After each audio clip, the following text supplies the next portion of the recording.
Hello everyone, welcome to Tection math. आज के session में हम रिएक्टिव फॉर्म से रिलेटेड एक और एग्जांपल कवर करेंगे, जिसमें हम देखेंगे कि फॉर्म कंट्रोल के साथ में वैलिडेशन कैसे इंप्लीमेंट करना है। ठीक है, वैलिडेशन एक ऐसा टर्म है, जब भी आप किसी भी फॉर्म को स्टडी करते हो, फिर चाहे वो टेम्पलेट ड्रिवन फॉर्म हो या रिएक्टिव फॉर्म हो, वैलिडेशन या बेसिक फॉर्म भी हो, तो वहाँ पे हमें वैलिडेशन इंप्लीमेंट करना होता है। ठीक है, तो इसीलिए इस सेशन के अंदर हम देखने वाले एक स्मॉल सा एग्जाम्पल, जहाँ पे हम वैलिडेशन परफॉर्म करके देखेंगे। एक बेसिक वैलिडेशन जहाँ पे हमें रिक्वायर्ड वाला लॉजिक ऐड करना है कि अगर कोई इनपुट फील्ड हमने बनाया है और उसमें रिक्वायर्ड है डेटा, तो उस सिचुएशन में कैसे हम चीज़ों को हैंडल करेंगे। ठीक है, तो ये सारी चीज़ें हम इस सेशन में देखने वाले हैं। बट सेशन शुरू करने से पहले जस्ट एक रिकमेंडेशन है कि अगर अभी तक आप लोगों ने पहले वाले सेशंस नहीं देखे हैं तो आप पहले उनको देख लो, क्योंकि जो पूरी प्लेलिस्ट है एक प्रॉपर सीक्वेंस और सिंक में है। तो अगर आप उसको सीक्वेंशियली फॉलो करोगे तो और भी ज़्यादा इजी रहेगा आप लोगों के लिए ऑन गोइंग टॉपिक को समझना और उसको इम्प्लीमेंट करना, क्योंकि अभी के लिए हमारा मेन फोकस है कि कैसे हम फॉर्म कंट्रोल के साथ में रिक्वायर्ड वैलिडेशन को ऐड करें।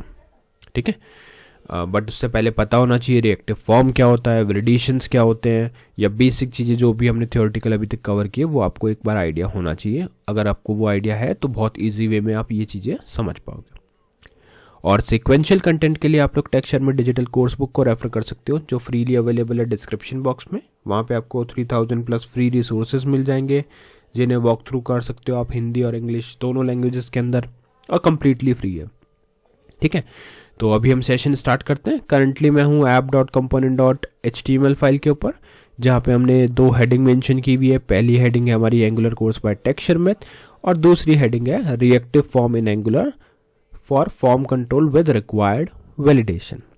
ठीक है, अब इसमें हम करने क्या वाले हैं, देखो सिंपल सा हम एक ऐसा फॉर्म बनाएंगे जहाँ पे हमारे पास एक इनपुट फील्ड होगा यूजर नेम से।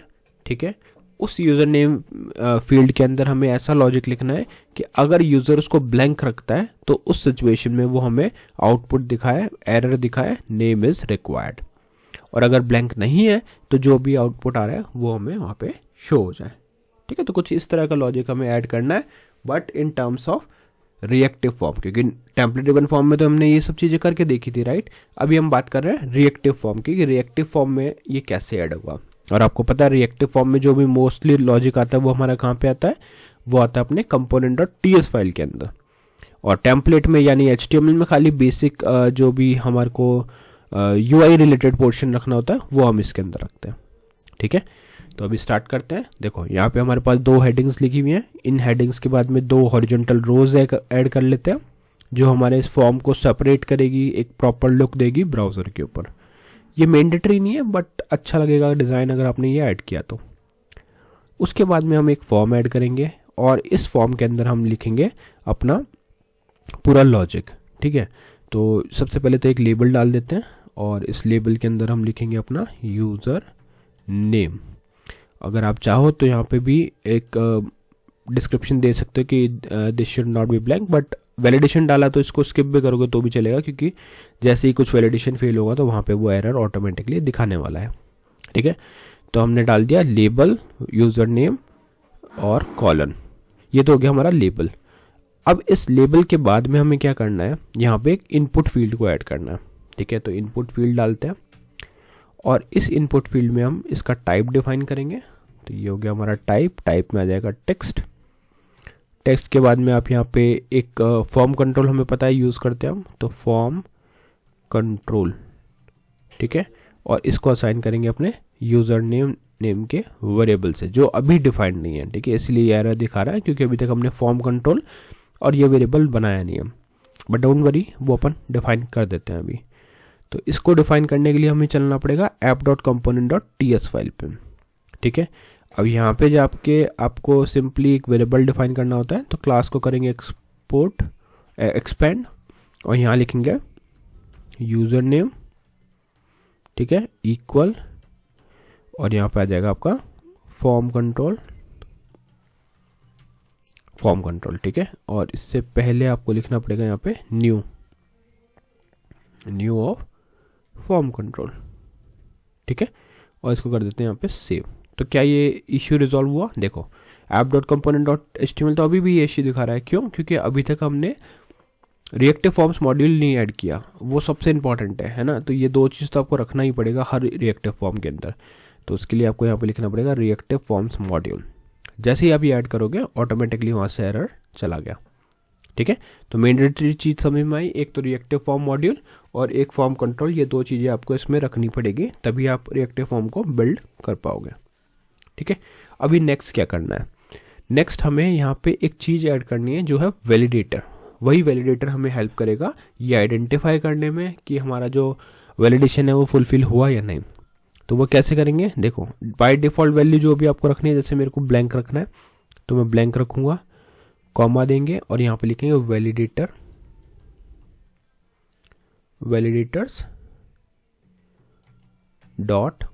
अब उसके बाद में डॉट के बाद में देखो क्या क्या है यहाँ पे, email, max, required, required true, apply. ठीक है, तो ये सब आता है यहाँ पे, तो हमें यहाँ से चाहिए रिक्वायर्ड। तो ये क्या हो गया, नेम, नेम जो यूज़र नेम हमने वेरिएबल बनाया उसमें हमने फॉर्म कंट्रोल असाइन किया और वहाँ पे चेक कर लिया वैलिडेटर रिक्वायर्ड।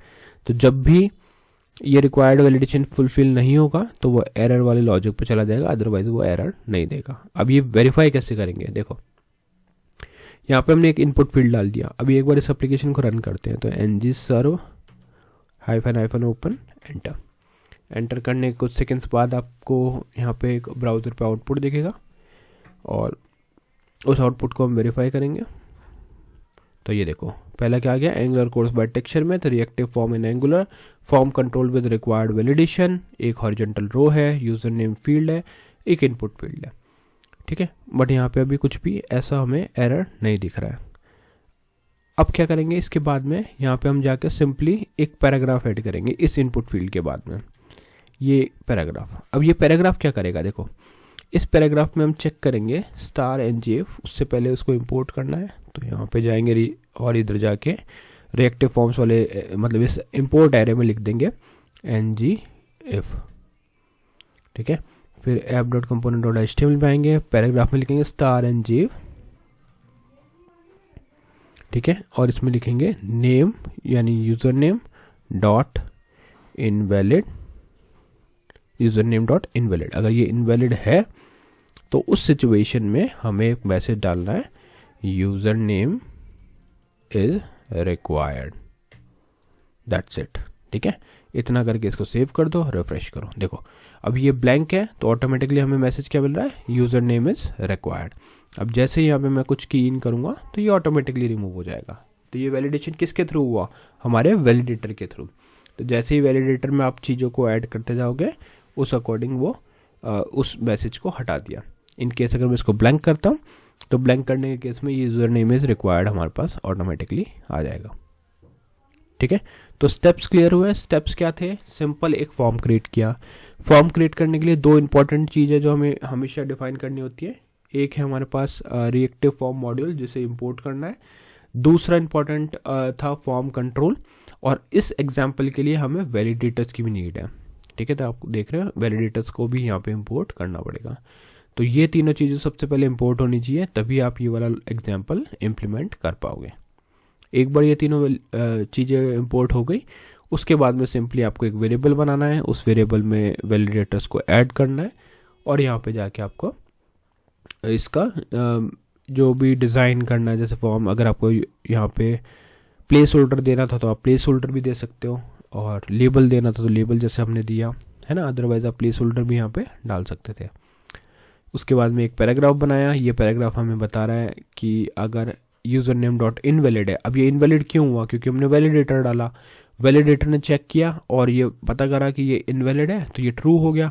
ट्रू होने के केस में ये ऑटोमेटिकली ये मैसेज को पॉपुलेट कर देगा। तो ओवरऑल प्रोसेस कौन चेक कर रहा है, हमारा वैलिडेटर ही, राइट। ये तो बस डिसाइड कर रहा है उसकी वैल्यू पे कि अगर ये वैल्यू हमारे पास आती है तो उस सिचुएशन में हम यूजर नेम इज रिक्वायर्ड वाला मैसेज डालेंगे। इन केस अगर ये नहीं आता तो वो सिंपली फिर बाकी फर्दर प्रोसेस में चला जाएगा। ठीक है, तो आई होप आज का ये पूरा सेशन क्लियर हुआ होगा, जिसमें हमने एक सिंपल वे में समझा कि कैसे वैलिडेटर्स वर्क करता है हमारे रिएक्टिव फॉर्म के साथ में, और बाकी सिचुएशंस में भी आप इसको यूज़ कर सकते हो डिफरेंट वैलिडेशन कंडीशन के अंदर। सेम प्रोसीजर रहता है, जस्ट आपकी रिक्वायरमेंट के अकॉर्डिंग कुछ चीज़ें चेंज हो जाएंगे। तो आज के लिए इतना ही था।